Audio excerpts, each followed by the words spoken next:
Welcome to Experience Preschool Curriculum. Let's get ready for your first day by talking through the first lesson. This month, the thematic study is birds and feathers. This first week, we will be talking about In the Nest. It's the perfect way to fly into your new school year, and today's lesson features the nest.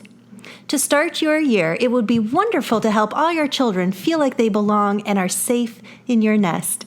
And you can see a week in summary here on pages 4 to 5. Each lesson runs horizontally across the page, and you can see that each day you will have a balance of experiences that build learning through play in social emotional experiences, language, math, art, science, story time, and music. Let's turn the page now to Lesson 1 and see how it's set up. Notice how each section in the lesson plan book is labeled. These little orange labels are the same every day. So once you are familiar with them today, tomorrow you will know exactly where to find your various activities. This lesson plan gives you the flexibility to weave these activities throughout the natural flow of your day. You will see circle time, the creative corner, small group game, a story time here, a STEAM station reminder, tabletop activity, and a large group closing time. So let's talk about routines. Try to follow a similar routine every day. This way children feel safe and know what to expect next. In the morning, you can play the Circle Time song on the music CD. Remember, you can find this music on member resources on our website. If you play the same song every day, it will function like a trigger, and as soon as your children hear it, they will quickly run over to the rug or wherever you've decided to do circle time. To help transition and to help children feel comfortable, we suggest you do a predictable routine even within circle time every morning.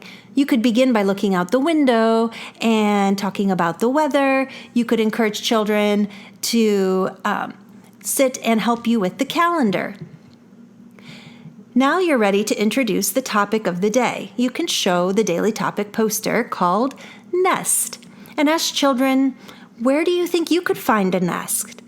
During discussions, we always suggest ways to encourage children both to talk verbally as well as to demonstrate through their actions what their ideas are, because not all children might be ready to talk at this time.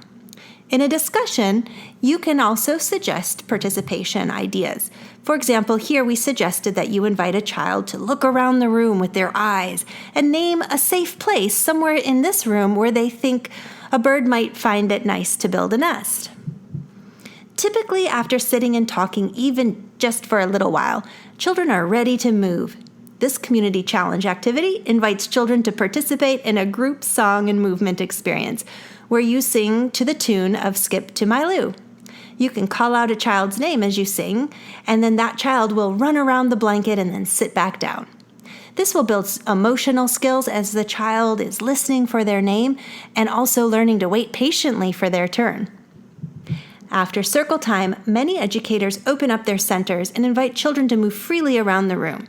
This is a great time to set up an art station as well as a STEAM station so that children have multiple choices of where to go and what to investigate. If you're working at home with your child, this would be a great time to set out a project while you are perhaps getting a chore done or working on something for your own day. On pages 8 to 9 in your teacher guide, we always give 5 ideas for setting up STEAM stations.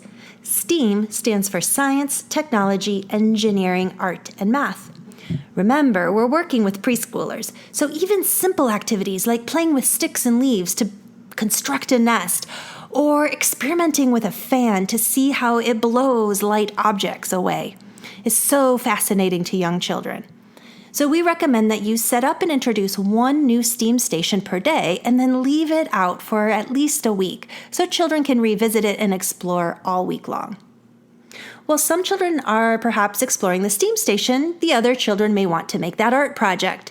So for this project, children will make their own nest, and there are 2 types of experiences in our curriculum.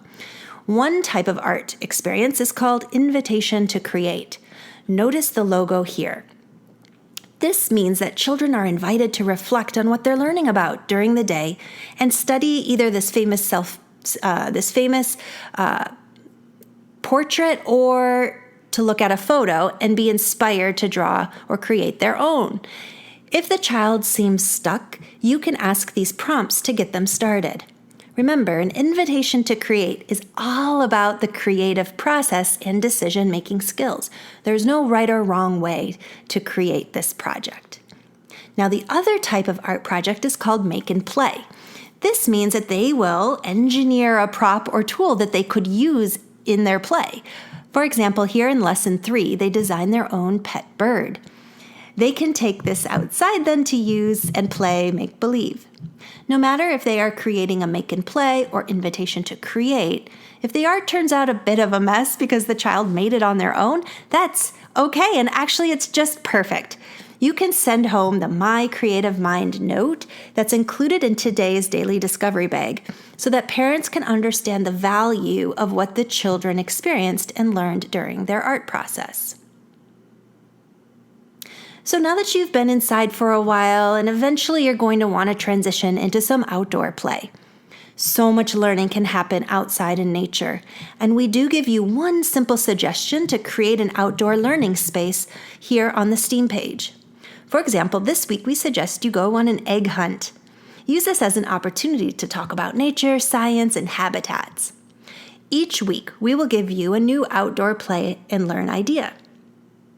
When you come back inside, you will want to wash up, have some lunch or a snack, and pretty soon everyone will be a little exhausted and need some quiet time. Reading a story is a great way to relax. Invite children to sit down with you as you read this suggested story. You can use these tips for how to introduce and read the book with your preschoolers. Now, we recommend 8 storybooks every month, and 2 of these are included in your kit. The other 6 books, like this one that you see here, you can find at your local library, or if you don't have access to a library right now, you can check online for a YouTube read aloud, or of course, you can just substitute this recommended storybook for one that you do have on hand.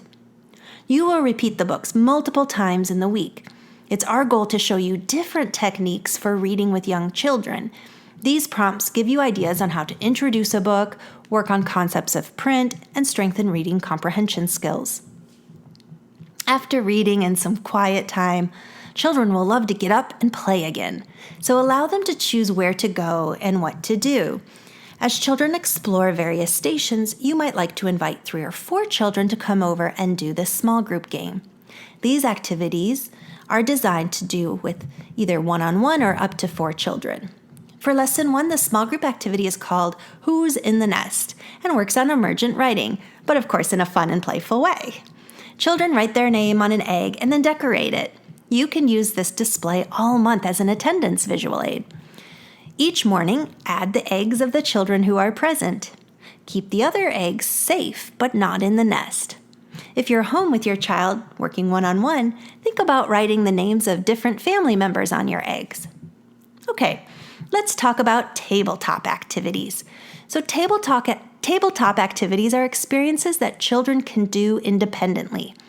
So while some children are participating in the small group game, others might be at a different table exploring this tabletop activity.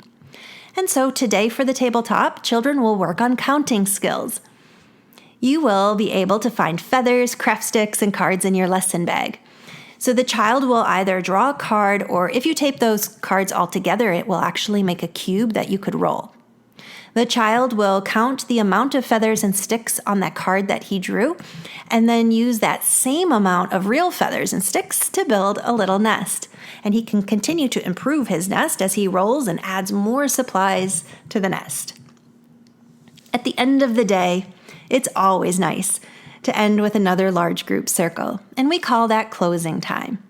Use these reflection prompts if you would like some help on how to facilitate a closing reflection time with children. Your children will love to celebrate what they did and learned, as well as know that you enjoyed sharing the day with them and that you're excited to see them again tomorrow and do it all over again. As part of closing time, we also include a music and movement experience every day. This movement song encourages children to build gross motor coordination and listening skills. So today, put a blanket on the floor and scrunch it up to look like a big nest. Play track 2 on the CD that's included in your kit. Children will listen for the phrase, I feel safe in the nest. And when they hear it, they'll jump onto the blanket wherever and whenever they hear it. Then have them jump back out and keep dancing around until they hear it again. So have a great day as you experience preschool. We're so excited to learn all month with you.